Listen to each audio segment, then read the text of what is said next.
Bix 7 coverage continues on KWQC. One of the most fun traditions here every year, the walking Elvi, and our very own Eric Maitland getting in on the action here this morning as just hanging out there up at 3rd and Brady, and they sure know how to bring the party vibes here to downtown Davenport. Just what do you want to do today? Wear a wig. Wear a wig and wear the costume. But we were showing you some of the volunteers here earlier, and Eric was really highlighting one up there at 3rd and Brady, and I think he's finally been able to catch up with him to see what he's been doing here this morning. So, Eric, how's his hand feeling, I suppose, or what do you have for us? Go, Eric. Well, you know, actually, I haven't caught up with him. He's still doing his thing out there. I don't want to bother him because he's putting smiles on all these faces that, you know, long faces coming up Kirkwood. You know, they're not the elite runners, obviously, but boy, they get a charge when they see him. But I do have somebody who's no stranger to the Quad Cities, Tony Kenobi, with me right now. And first of all, Tony, great job with the tent. That was my wife's idea. We were on the way in town, and she said, let's stop at Menards and get us a canopy. And that was an excellent idea. We got grandkids and friends and relatives here today. So it's been a little party, right? Yes, absolutely. Our daughter is running. One of her best friends is running, and some other relatives and friends in the area are all out here, so a lot of fun to cheer them on. And again, it's all about supporting the runners out there, and you got to see your daughter and friend's daughter run up, and I was noticing when they were coming up Kirkwood, you guys all went out and gave them hugs and high fives. We had some signs, and the girls loved it. Their 2 little girls loved it, so it was a lot of fun. Yeah, and I know as a runner, boy, when you see somebody familiar on the course that comes out and high fives you or says hi, it gives you a little bit of a charge so you can make that final mile go by a little bit quicker. Thanks, Toby. Enjoy the rest of this rainy day. You bet. Thanks, Eric. All right.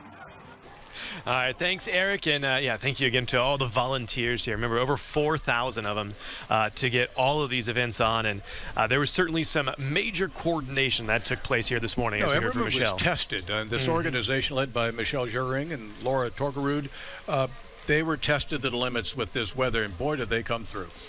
All right, we continue to see some finishers come across the finish line. I tried to shout out a few, but we saw our own Deanna Rodriguez here across the finish line here just a few minutes ago. So, again, it's like tradition here working at KWQC. If you're not working behind the scenes, you're likely running the race, and it's just one of those great traditions here, again, that bring people back to the Quad Cities. I saw one of our former producers here already, so it's been a fun morning, wet morning at that, too. What would you say is I can't work today. I'm running.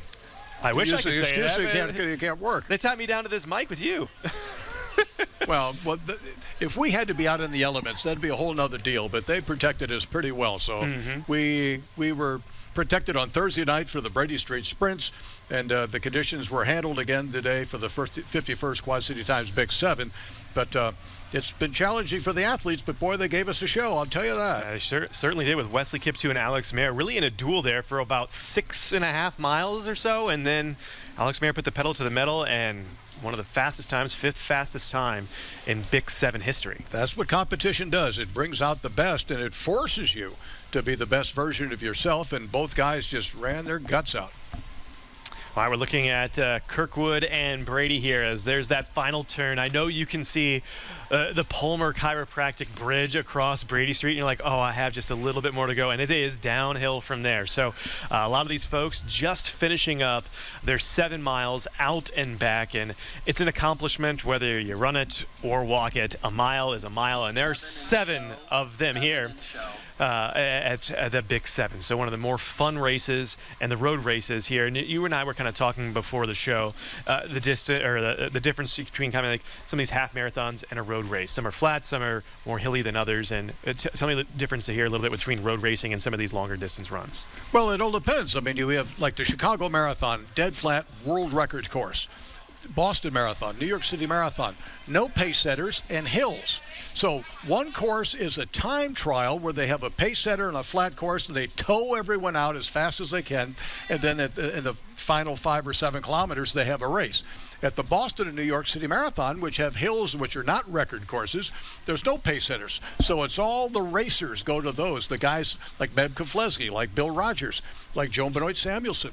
The people who are the great racers, the Olympic World Championship style racers go to the races without pace setters. The people can run really fast but don't have to think.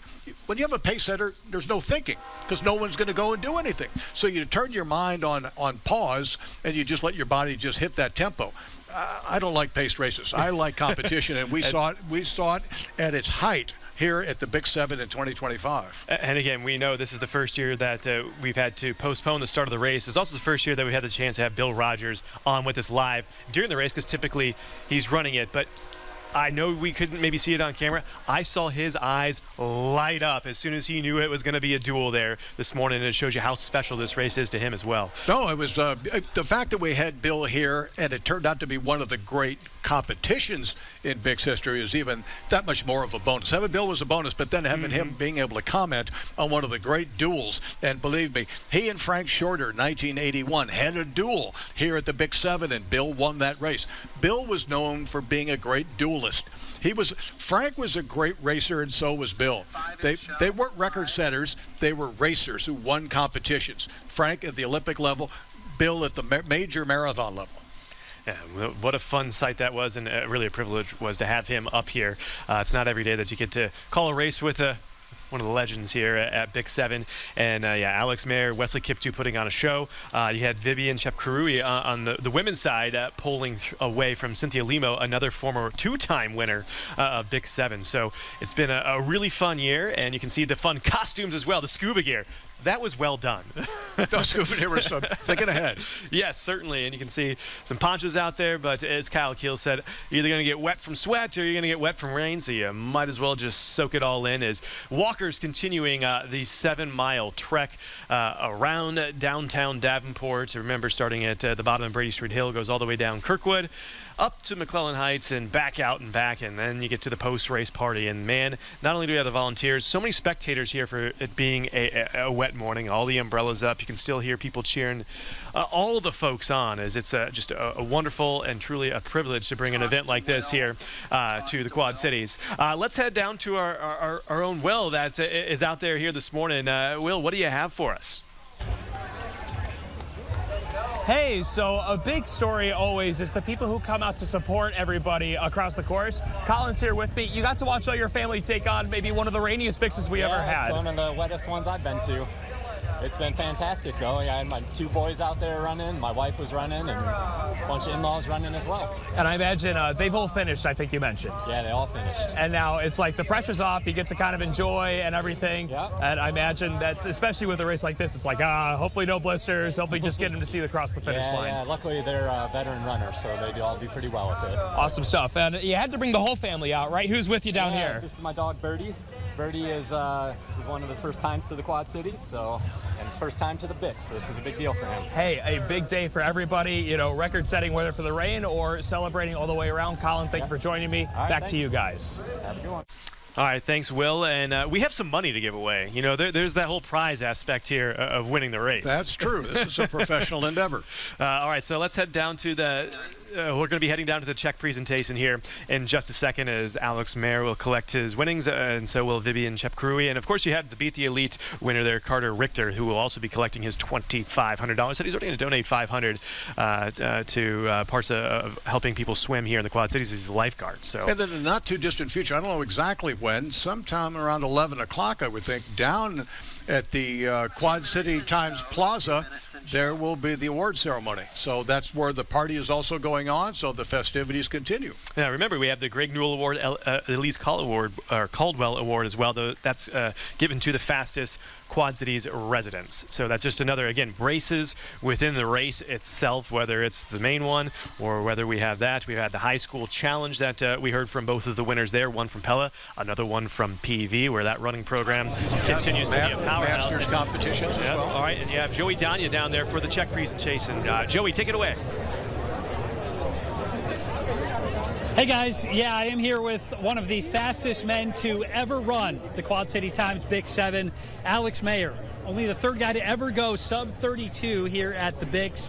And we're here with the Premier Buick GMC dealers with a check presentation of $12,500. Alex, congratulations to you. What does it mean to you to be holding this check as a champion here of the Bix? It's awesome. Yeah, I love the course. First time out here, so it's awesome seeing how big the community is and how involved they are and how much it means to them. So it's an awesome race. Yeah. How good was the push you got from the defending champion Wesley Kiptoo, and how did you decide when you were going to make your move there right before you made the final turn onto 3rd Street? Yeah, so Wesley's an incredible runner. It's great being able to go back and forth with him. And then really it was just coming down that last hill. I was going to the turn and I was just giving it everything I had. So, yeah. Congratulations. Thank you. I appreciate it. That is the Big 7 champion, Alex Mayer. Guys, back up to you. All right, thanks, Joey, and thanks, Alex. What a great race it was this year with the 5th fastest time on the books. And our time here is coming to an end for the 51st running of the Quad-City Times Bix 7. So thank you for joining us. Tony, thank you for coming back and carrying me along with you here with our coverage. Fun times at the Bix always. Yeah, we look forward to bringing you the 52nd running of the Quad-City Times 7 next year. And just want to give a shout out to our Doug Bierman, who will be retiring here in a couple of weeks. Been here for 40 years. So we'll see you next year. Have a great one, Quad Cities.